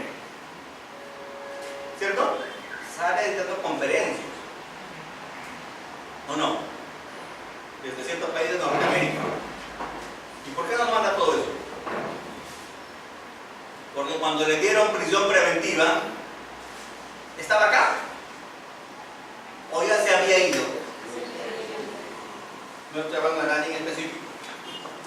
Peligro en la demora. Muy bien. Los allanamientos, interceptaciones, levantamiento del secreto bancario. ¿Cuándo es válido que le levante el secreto bancario? ¿Cuándo está la plata o cuando ya la sacó? ¿Cuándo le intervengo el teléfono para escuchar una conversación? ¿Antes del golpe, durante o después del golpe? Bien. Siguiente, doctor.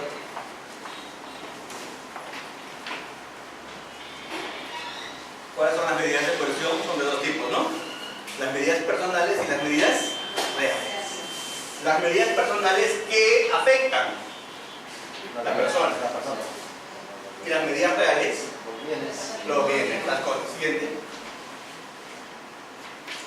Ese es nuestro elenco de medidas personales.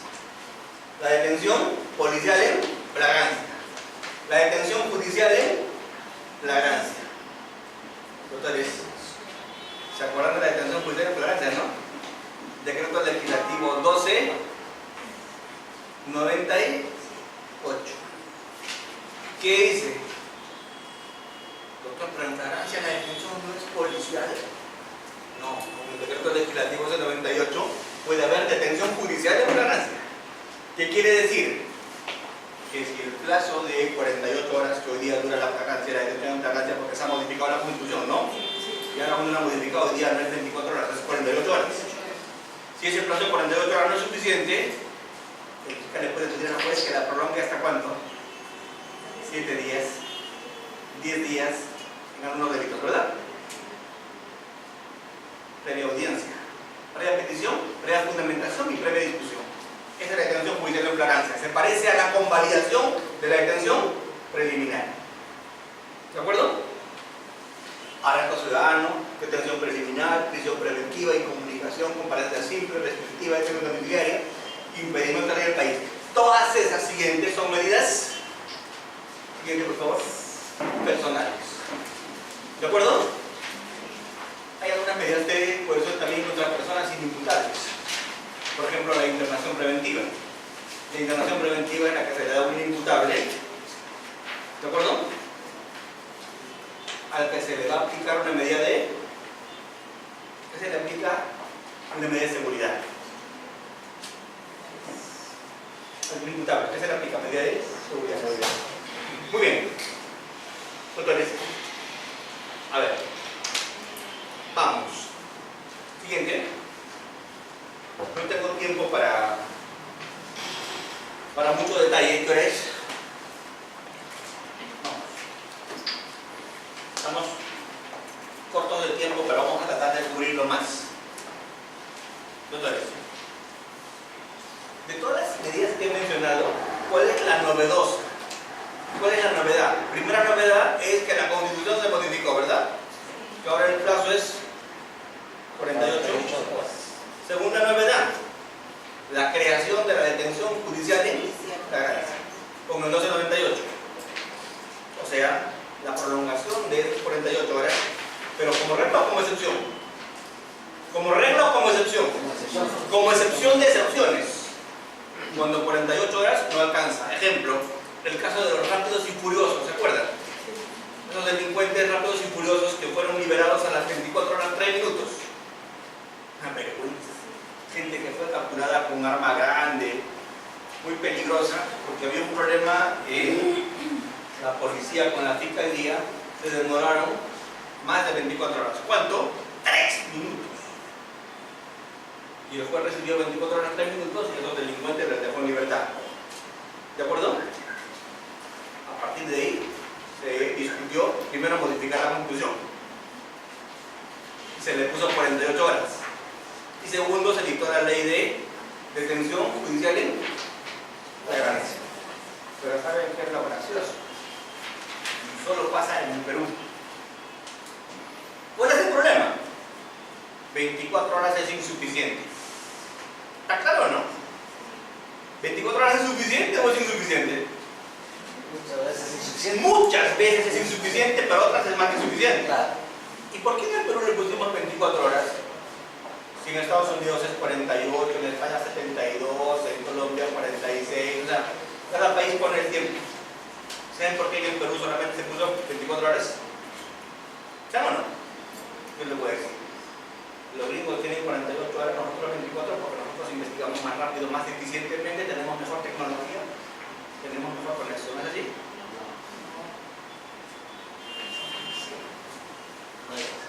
No sé por qué, corríjanme si me equivoco, pero es como, sabe Dios por qué la puerta 24 horas.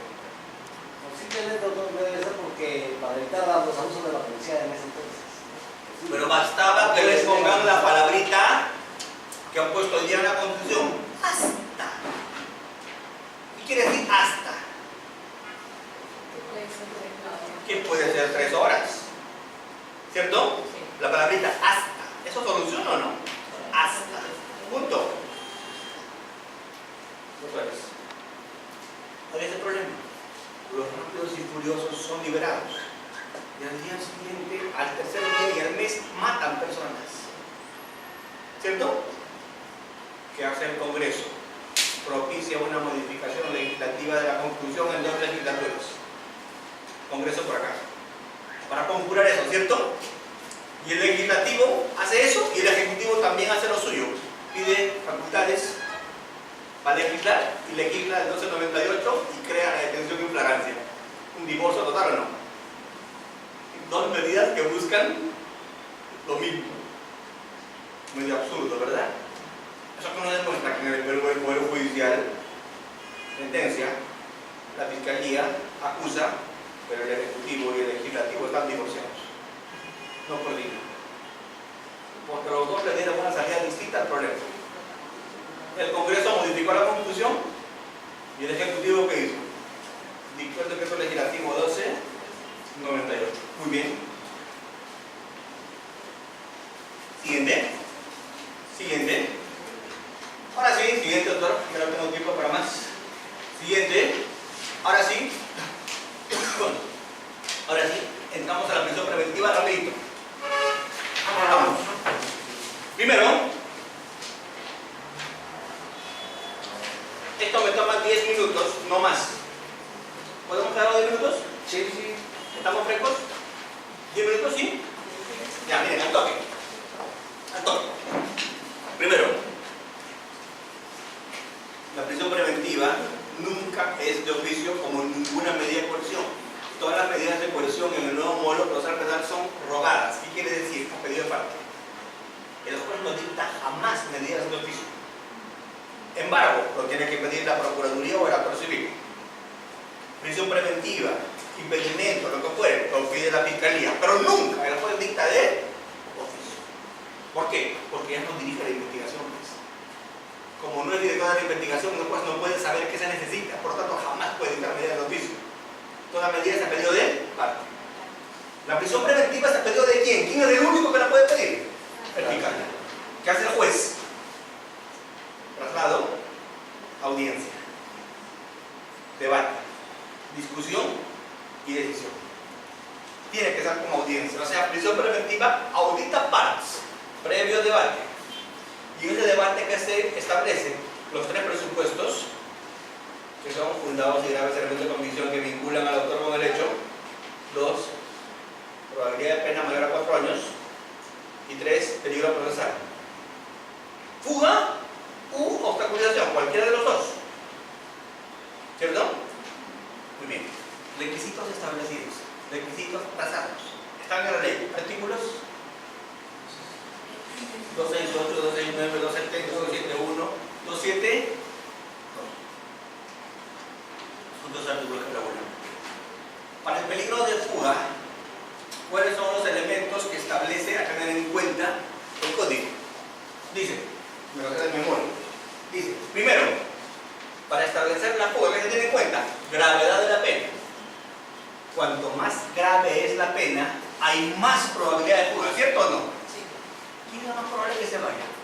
¿El que le espera 3 años o el que le espera cadena perpetua? Gravedad de la pena. Segundo, arraigo. ¿Qué es el arraigo? Les dije que le vamos a comentar. Yo estoy arraigado, no me voy a ir. Estoy arraigado, yo me arraigo cuando tengo fijación en un lugar, no me voy a ir. ¿Cierto? Yo estoy arraigado con mi pareja, ¿por qué? Porque tengo hijos. Ya, pero estoy arraigado. Yo soy casado. Casado con Z. ¿Cierto? Es arraigo, ¿ves? ¿Cuándo estoy arraigado en un lugar? Cuando tengo razones como para dejar claro que no me voy a ir. Pregunto, que tenga trabajo, ¿asegura el arraigo? ¿Quién no puede conseguir un certificado de trabajo? Por supuesto que el abogado de la gata puede traerte 10 certificados de trabajo. Pero lo podría traer. Claro, pero lo podría traer o no. Ya, pregunto, ¿quién no tiene domicilio? ¿Quién no tiene domicilio? El arraigo domiciliario no me garantiza que yo no tenga posibilidad de fugar. Tener trabajo, ¿cierto o no? No todo el arraigo familiar. Hay gente que tiene familia igual se va, ¿cierto o no? Doctores, no quiero ser radical, pero yo les digo una cosa. Tener arraigo no elimina el peligro de fuga. Así tengas arraigo laboral, arraigo domiciliario, arraigo familiar, no se elimina el peligro de fuga. El arraigo no elimina el peligro de fuga.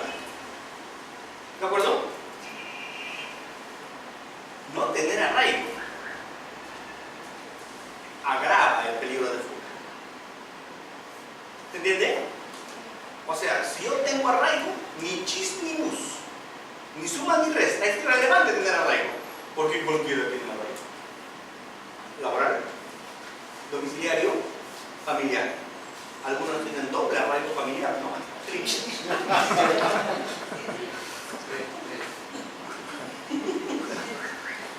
Están más arraigados. Ya. ¿Qué cosa es lo que genera peligro de fuga? No tener arraigo. El tipo no presentó ningún trabajo, no presentó ningún certificado domiciliario. ¿Ese tiene más peligro de fuga o no? Con la cual conclusión, tener arraigo no suma ni resta. No tenerlo resta. ¿De acuerdo? Así se entiende el arraigo. Lamentablemente hasta no lo entendía así. Antes los rencas, los marcas, cualquiera buscaba un su abogado y el abogado presentaba certificados laborales, domiciliarios, ¿no? Y familiares. ¿Y qué hacía el juez? Tiene arraigo, no hay peligro de fuga. Libertad. Hoy día eso ya está proscrito.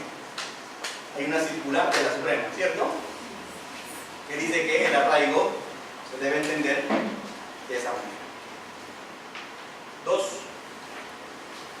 Actitud del procesado. Es un criterio. La conducta del investigado. Explico. El tipo está manejando, se tomó sus tragos, pasó el límite permitido, está manejando y por el trago se durmió. Pregunto, ¿el que está libre de pecado? Que tire la primera piedra. Pues se tomó su trago. No digo que está bien. Se tomó su trago. Se durmió. No está cayéndose de borracho. Tomó un par de tragos suficientes como para estar por encima del límite. ¿De acuerdo? Se durmió. Atropelló a una persona y le dejó gravemente herida. ¿Pero qué hizo el tipo? Cuadró su carro, bajó, cargó a la persona, la subió al carro, la llevó a la clínica, pasó tarjeta, se hizo cargo de sus hijos, dio la cara. ¿Eso se valora? Sí, se valora. La actitud es absolutamente importante para neutralizar el peligro de fuga. Yo tendría que estar loco como fiscal para ese tipo de pedirle prisión preventiva. ¿Qué me ha demostrado? ¿Fugó? No. ¡Asumió! No. Asumió. Y eso es prueba inequívoca de que va a asumir en el proceso. Porque asumió. ¿Se entiende? Doctor Almanza, y que concurra a la audiencia. ¿Sirve o no? Sirve. Sirve. Depende. No, era ¿Se acuerda del caso de Moreno? Ellis. Pero pues mi cliente no tenía por qué haber venido a esta audiencia. Esta audiencia de prisión preventiva se pudo haber hecho sin él, porque no es obligatorio que venga. Él ha venido y está demostrando su sujeción. Ha venido. Él puede quedar y ha venido. El juez le dijo, va a quedar. No sirve ¿Cierto? Con lo cual es relativo.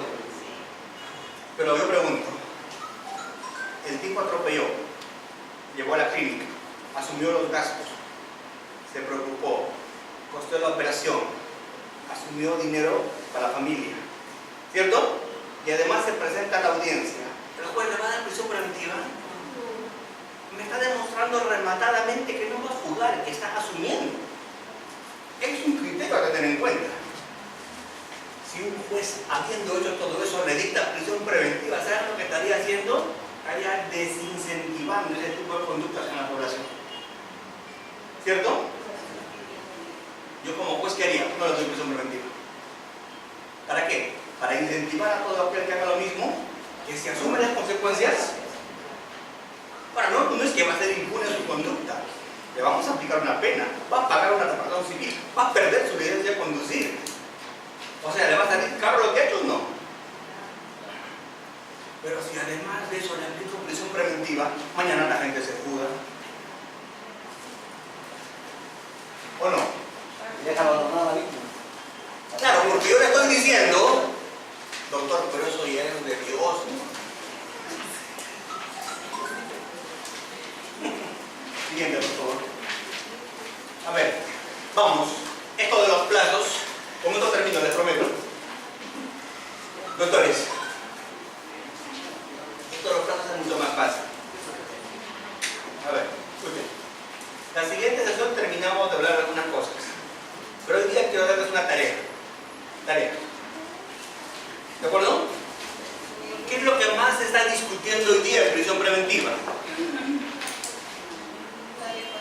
La adecuación, que está prevista en el decreto legislativo 1307, ¿cierto? Y que ha sido materia de una casación de la 1 del 2017. Sobre la adecuación se ha hecho mucha discusión. ¿De acuerdo? Esas dos cosas quiero que lean. El 1307 y la casación 1 del 2017. ¿De acuerdo? ¿Por qué? Porque ya se ha diferenciado hoy día lo que es el plazo inicial, lo que es la prolongación y lo que es la adecuación. ¿De acuerdo? Sobre los límites de eso, sobre los parámetros de eso, vamos a ver la siguiente sesión durante 20 minutos máximo y luego continuamos con el tema que es el que me han pedido, que es litigación oral. ¿Está bien? ¿Sí? Entonces, doctores, conmigo, yo les ruego me disculpen hoy día porque hemos debido terminar a las 9, pero yo llegué un poquito después por razones ajenas a mi voluntad. Les ruego me disculpen, ¿cierto?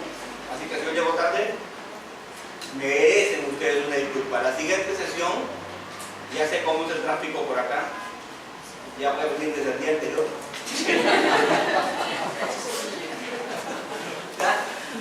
Listo, doctor, muchas gracias.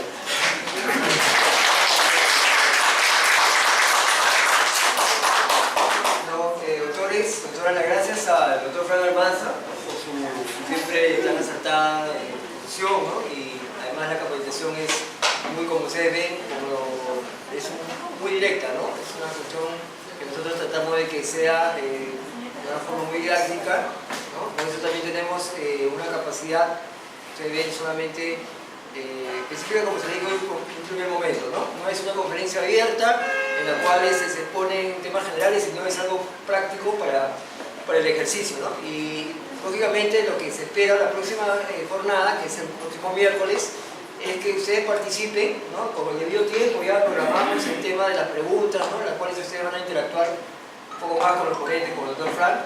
Esperemos que el tema, pues, los temas de tráfico, todo eso se puedan prever, ¿no?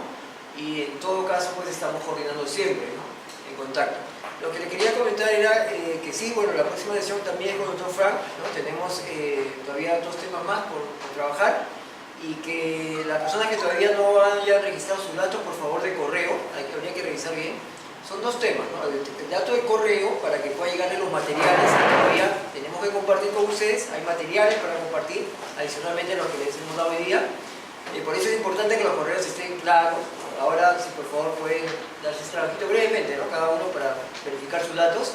Lo mismo también para la certificación, porque los nombres tienen que estar correctos. Eso se lo dije a cada uno de ustedes, ¿no? Para luego no estar en sorpresas de cambiar el tema del nombre cuando ya esté ya, pues, ya todo firmado, ¿no?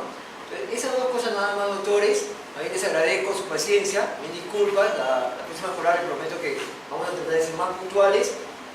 También, bueno, ustedes también dependen mucho de ustedes, ¿no? Y lógicamente también del tráfico, ¿no? Pero en todo caso, esto sería todo por el día de hoy. La clase está grabada para los amigos, bueno, que no han podido asistir, y también de repente para los que llegan un poco más tarde, también para que la tengan en su totalidad, ¿no? Eso también se les va a compartir. Y compartir también más información. ¿Perdón? Sí, lógicamente, por eso les decía lo del correo es importante, ¿no? Y todos los datos que tengamos que tenerlos claros. Eso sería todo, doctores. Buenas noches, los espero ahí en la sala y muchas gracias. Gracias.